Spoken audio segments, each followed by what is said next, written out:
Hi everybody, welcome back to Project Happy Home. For those of you who are new here, I'm Tanya, doctor, lawyer, turned homeschool mom of 3 kids ages 9, 6, and 4.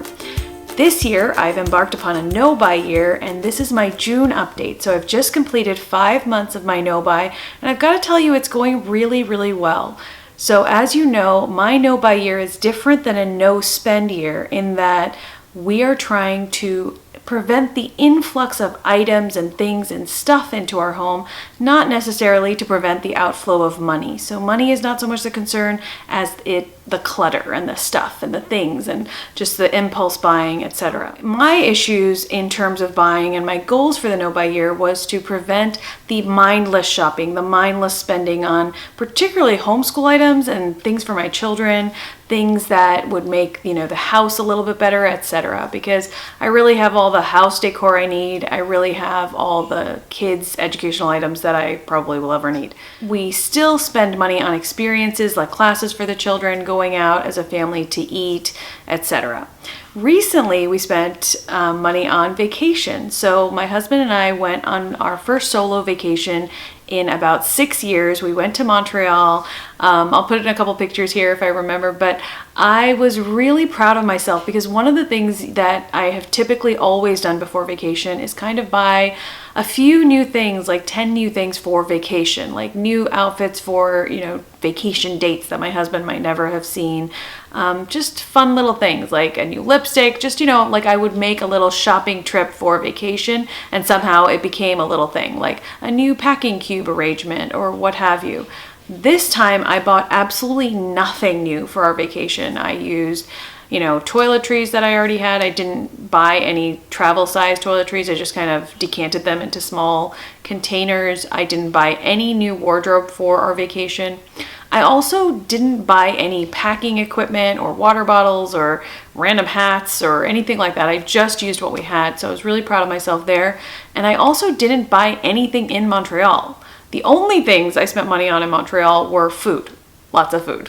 Loads of food, actually 5 pounds worth of food on my person, which we will address in another video.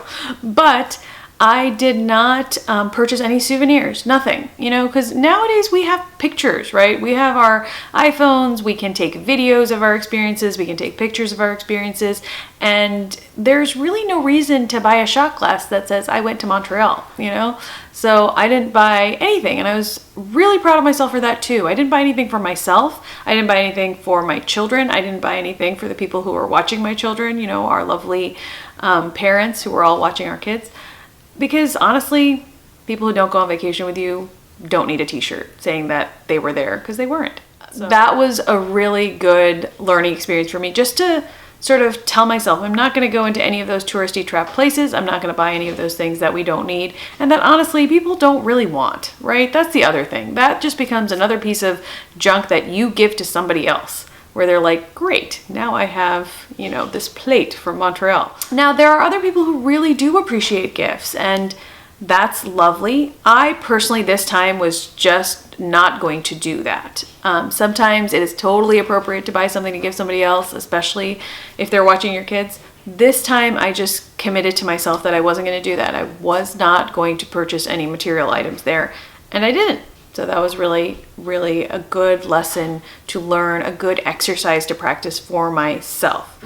And the next time you guys go on vacation, I recommend that you try it. Try not buying anything to take home. Try just spending your money on food and dining and experiences and, tours and moped rides and whatever, I think you'd be surprised how little you miss it. How little you actually miss that tangible item of your stay. And you can always take something that is, just sort of around for you too, like the pen from the hotel or the notepad, something usable, something that will give you a little reminder of that visit for the next few weeks, and then it's done because you've used it up and it's no longer like present collecting dust in your home. So my other big category that I have lots of issues with, as you guys all know, are books. And I did not do awesome there because I did purchase 2 new books, and they were both from Costco. I will show you one of them. This is the Encyclopedia of Animals.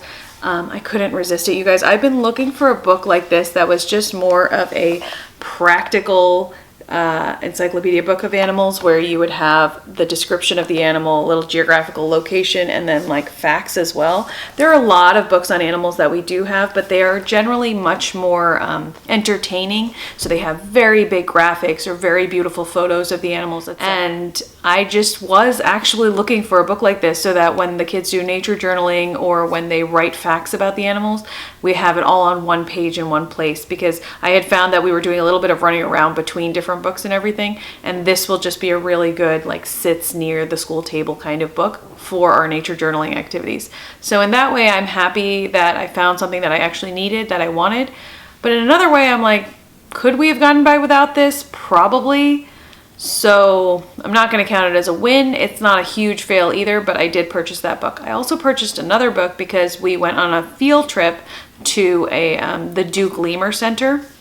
And whenever I'm at a place that spends money and effort on conservation of animals, I like to buy something from the gift shop so that we can contribute to the cause. Now, obviously, I could have just donated and not purchased anything, but I did see a book that I've had my eye on for a long time, and I thought, you know what, I could probably get this book for half the price on Amazon, but this way I can donate to a cause and get the book that I wanted. And it was a book, and hey, I caved. I mean, I'm making excuses, but I caved. But it is a beautiful book, so let me show you. This is the photo arc, and it's by National Geographic. It is by Joel Sartore, I believe you say his name, but it is gorgeous. And if you're looking for a beautiful photographic animal book for your coffee table or something, this is just beautiful. I mean, one of the most beautiful photo books of animals I have ever seen. So as you can see, everything is very large and gorgeous. The photo quality, the paper quality is amazing in this book.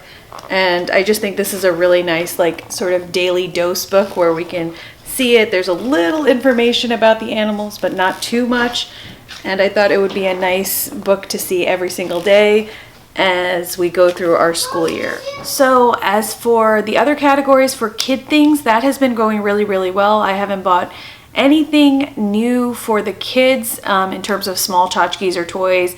Even when we go to McDonald's, I generally say, you know, if we do happen to get a Happy Meal or something, which is fairly rare, I think we've gone once in the last 3 months, I tend to say, you know, no toy, please, like, just, you know, we don't need that.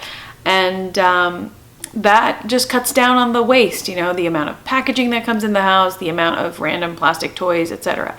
We have made one very large experiential purchase, I think, recently, and that is a trampoline, which my husband is going to be building today. And I think that is one of those things that, one, it doesn't come into the house, and two, it's going to provide hours and hours of enjoyment for my kids. So that is a win for me. I'm not feeling guilty about that at all. In terms of clothes is one of my easiest categories whatsoever.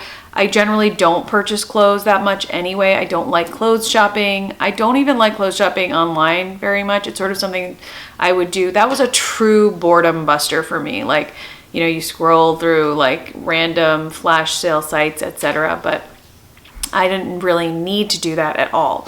And so, okay. Lost focus. Hi. Okay. Ready? Gotta pop up. Okay. Ready? Look. Look at the camera. You gotta pop up. Your head's gotta be there. Wait, Boo-boo. like this. Sit right here. Okay. Smile. You gotta smile at yourself. Okay. So we now have a visitor. This is my youngest, L4, and I am filming with everybody in the house today, so it's a little bit loud, and this was the easiest way to make her not be loud. So I don't have so much of a problem with the clothes category. I've never really been a huge clothes shopper, and that's been a really easy one to fulfill. Online shopping for clothes was sort of like a real boredom buster for me. Like, the only reason I did it was because I couldn't go to sleep at night, and you just scroll through those flash sale sites and you're like, oh, well, maybe I could wear this, you know? Mommy? Shh. No talking. No talking. No talking. Mommy, What? I thought you would see my other house. I will see your other house. Let's take her outside. Let's take her outside. I need you to help me build the trampoline. Fine. So yeah, clothes has not been an issue for me. And my update in terms of what I've been learning and what's been happening is that things have been running out. I have not bought any new cleaning supplies. I have not bought any new random like canned soaps and all those household goods for the house. And things are starting to run out finally for the very first time, I think, since I've been married. Because I am a little bit of a stockpiler that way. I really hate the emergency purchase. Recently we had to make an emergency Target run to get some dishwashing tablets because I had so many boxes of dishwashing tablets I couldn't imagine that they were going to run out. But I can't tell you, it made me so happy to have them run out. I was like, I am now at ground zero for dishwashing tablets. So now I'll just set up my subscribe and save on Amazon and have a better handle on how many I need to order, like when, what the frequency is. If you guys haven't tried Amazon subscribe and save, by the way, I think you totally should, because you can set it up from like every 1 month, every 2 months, 3 months, 4 months, 5 months, and 6 months, I believe, for the frequency. So you can just say like how many units you'd like and when you would like them. And I've really gotten it down to a science for certain items like toilet paper, etc. And it just makes our household run so much more smoothly. So all in all, my no buy year experience is going really well for me. I feel much less compelled to shop for anything that I don't need or actually truly want. And that was the goal of my no buy year. And I think that as I get forward in this year, I plan to continue it until the end of the year. And honestly, I plan to continue it as just sort of a lifestyle practice. So just to review, some of the old tips that I gave in the previous videos that have really worked in our household are: 1, set up a day for just everyone collecting 3 to 5 items to give away. We call that 3 things blessing in our house, because I try to emphasize to the kids that the toys they're no longer playing with, when they go to a thrift store, when they go to donation, they can be used by children who don't have the means that they do to buy brand new things. Every single Saturday, every household member comes up with 3 things that they no longer need, whether they be clothing or toys or what have you, books, and we put them into a bin. And that way, every single week, we collect 15 items from the house that are going out. So every 10 weeks, that's 150 items. If they have more, that's perfectly fine. We just dump them in. I generally have many more. I like to have at least 1 thing a day of mine going out. That's a nice little personal rule you can set up for yourself. I'm also being much more careful about which books I'm keeping after I reread them. So I'm trying to make a goal for myself of not having a library heavy year this year and just reading through the books that I haven't read, the books I've already read, trying to decide, okay, is this really one of my favorite books? Do I really want to keep it? Do I not? For example, last night I read Thorny Hold by Mary Stewart. And it was a favorite of mine, like in my early 20s, and I had sort of forgotten the story and the writing, and it was a delight from the very first page. And so I was like, this is one of my favorite books. Like, I truly enjoy this experience. This deserves a place on my shelf. But that type of calculus, doing that analysis of what gets to stay and what is going to leave and exit gracefully, has been really educational to me and really enriching to my soul, really my soul growth in this area. So a 3 things blessing day, a permanent basket in your garage or in your mudroom, just of things to donate. So anytime you see something that no longer has a place in your life, in your home, just toss it in there, like make things flow gracefully out of your house. Another really useful tip is just to stop doing physical shopping when you don't actually need something. So I've gone to Target, I would say 10% as much as I used to. I've gone to thrift stores 5% as much as I used to.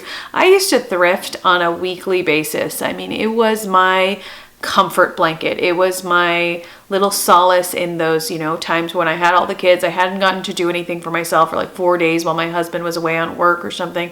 And I would just browse through a thrift store and always leave with like, $15 or $16 worth of books generally, and maybe a random toy for the kids or a random board game. But in all honesty, we have enough board games. We have enough books. We have so many things we haven't used yet that I just resist, because when I go into a thrift store, I know that I will almost invariably find something that we could potentially use, that we might find helpful.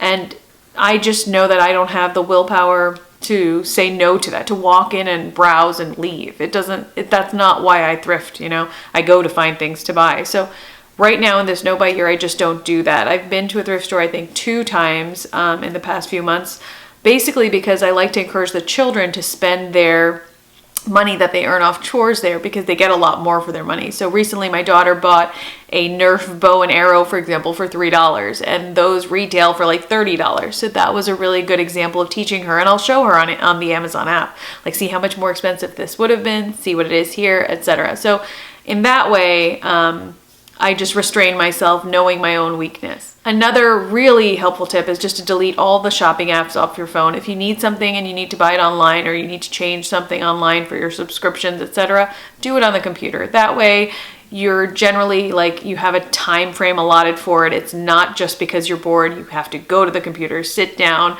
take the time to do it, and then leave again. It's not like carried around in your pocket. You don't have this ability to shop when you're bored. So those changes have already made a huge change in our house. I would say that 3 new tips that I have for you that you can do right now that are incredibly easy is 1, make water the only thing you drink. Now, I grew up with a pediatrician mom and she was very pro water. And so we had very little juice and stuff growing up. If we ever did have juice, it was always watered down. But I just made a commitment, I think sometime in the middle of last year, just to stop buying any kind of drinks that were not water.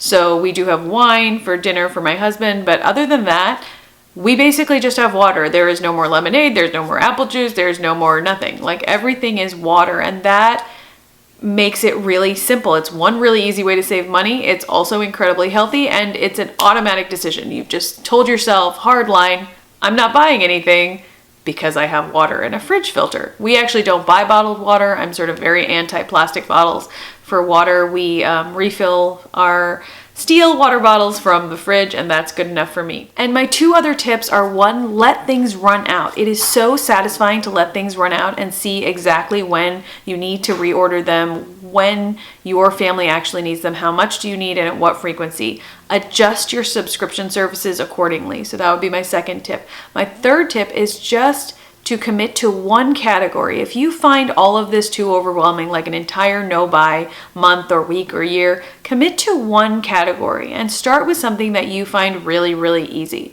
Like, for example, flavored drinks or cheese, which I don't find easy, so I don't know why I picked that. I think I chose something really hard. Or, something that you might have thought about cutting out, or you think you should do less of, but you just want to stop it. Try with something like chips. Chips are terrible for everybody all the time. Healthy chips, organic chips, all the chips. So just stop with the chips, and then you have this nice little victory when you get to a week point or a month point where you have not done that, and you have taught yourself and trained your brain that, yes, I can do this. I can deliberately deprive myself of something that wasn't really good for me in the first place, and I am totally okay on the other end of it. I think part of this whole no-buy journey is learning that, in spite of the fact that a lot of this mindless shopping gives you relief, at least momentary relief from your anxiety and depression, etc., you can actually live without that relief. And that is a part of breaking that addiction cycle, right? So train yourself with little bites. I would not go full bore at the very beginning. Train yourself in little ways, little things that you think you can actually achieve.